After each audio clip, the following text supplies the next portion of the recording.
Youth Congress നേതാവിൻ്റെ വീട്ടിൽ wreath. സംസ്ഥാന സെക്രട്ടറി രാഹുൽ വിയുടെ തളിപ്പറമ്പിലെ വീട്ടിലാണ് റീത്ത് വെച്ചത്. RIP രാഹുൽ എന്ന എഴുത്തോടെയാണ് റീത്ത്.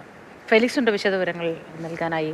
ഫെലിക്സ്, ഇത് ആരാണ് ഇത്തരത്തിൽ ഒരു പ്രവൃത്തി ചെയ്തത് എന്നത് സംബന്ധിച്ച് ഇവർക്ക് എന്തെങ്കിലും പറയാനുണ്ടോ? എപ്പോഴാണ് ഈ റീത്ത് കണ്ടത്? എന്താണ് ഇതിൻ്റെ പിന്നിലെ രാഷ്ട്രീയ കാരണങ്ങൾ എന്ന് മനസ്സിലാക്കാൻ കഴിയുന്നത്? ഇന്ന് രാവിലെയാണ് യൂത്ത് കോൺഗ്രസിന്റെ സംസ്ഥാന സെക്രട്ടറി രാഹുലിന്റെ തളിപ്പറമ്പ് തൃച്ചംബരത്തുള്ള വീടിന് മുന്നിൽ റീത്ത് കണ്ടത്. ആരാണ് വെച്ചതെന്ന് സംബന്ധിച്ച് വ്യക്തതയില്ല.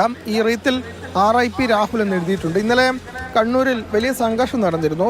ഒരു ഭാഗത്ത് യൂത്ത് കോൺഗ്രസും മറുഭാഗത്ത് SFI DYFI പ്രവർത്തകരും തമ്മിലാണ് സംഘർഷം ഉണ്ടായത്. അതായത് ഈ ധൻരാജിന്റെ ഫണ്ട് തട്ടിപ്പുമായി ബന്ധപ്പെട്ട് യൂത്ത് കോൺഗ്രസ് ഒരു ഫ്ലെക്സ് സ്ഥാപിച്ചിരുന്നു. അത് SFI പ്രവർത്തകരിൽ 2 പേർ ചേർന്നത് നശിപ്പിക്കാൻ ശ്രമിച്ചു.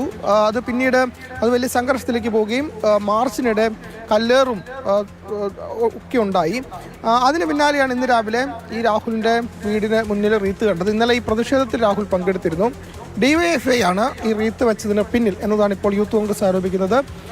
രാഹുൽ ഇപ്പോൾ തളിപ്പറമ്പ് പോലീസിൽ പരാതി നൽകിയിട്ടുണ്ട്. പോലീസ് അന്വേഷണവും ആരംഭിച്ചിട്ടുണ്ട്.